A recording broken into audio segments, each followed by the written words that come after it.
Буга чейин Төө ашуудагы туннелдин жарыктандыруу системасы жаңыланып, эски асфальт сыйрылып даярдалса, 2 күндөн кийин жаңысы басылат. Учурда туннелде асфальт бетон басууга чейинки таптоо, жолду тегиздөө жумуштары жүрүп жатат. Буга байланыштуу автоунааларга 10 сааттык чектөө кирет. Каттам эки тарабынан тең убактылуу жабылат. Туннель аркылуу каттоого убактылуу чектөө эки тараптан тең киргизилет жана жол эки жерден жабылат. Биринчиси Сосновка постунан оор жүк ташуучу унаалар үчүн түнкү саат 3-төн 16:00 чейин, ал эми жеңил унаалар үчүн таңкы 6-дан 16:00 чейин каттоого чектөө кирет. Экинчи Бишкек Ош жолунун 144-чакырымында же Арал айылына кете турчу кесилиштен жабылат. Оор жүк ташуучу унаалар үчүн таңкы 5-тен 16:00 чейин, жеңил унааларга чектөө 6:00-дон 16:00 чейин жабылат. Туннелдин жолун Кыргыз автожол мамлекеттик ишканасы оңдоодо. Учурда жеринде 30га жакын жумушчу иштеп, оор техникалар да тартылган. Жолго төшөлө турган асфальт 75 чакырым алыста жайгашкан Кара-Балтадан оор жүк ташуучу унаалар менен ташылып келет.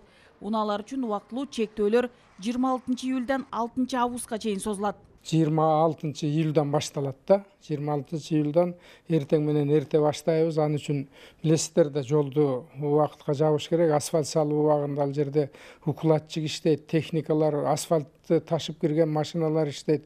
Ошол учурда бизге тоскоол болбош үчүн, жумушту тезирээк, сапаттуураак салып кетиш үчүн бизге жанагы жол кыймылын токтотууга туура келет да.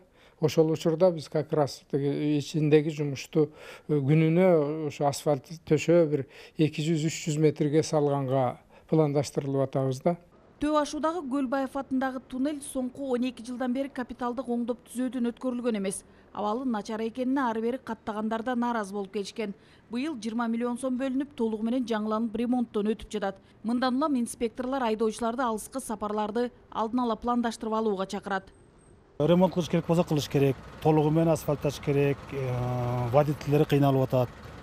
Анан эми ушинтип эле 10 күн жабат экен деп кылдырбай койсок болбой калса керек эми менин оюмча. Оңдолсо жакшы эле болмок. Түзө эле карайсыз эми. Өлкөнүн түндүгү менен түштүгүн бириктирген Төө ашуудагы туннель аркылуу бери дегенде эле 3000 чукул унаа каттайт. Каттамга киргизилген убактылуу чектөөлөр жол коопсуздугун камсыздоо башкы башкармалыгы менен биргеликте алынып барылууда. Нургүл Жумабекова, Нуркамил Асанов, Ала Тоо 24.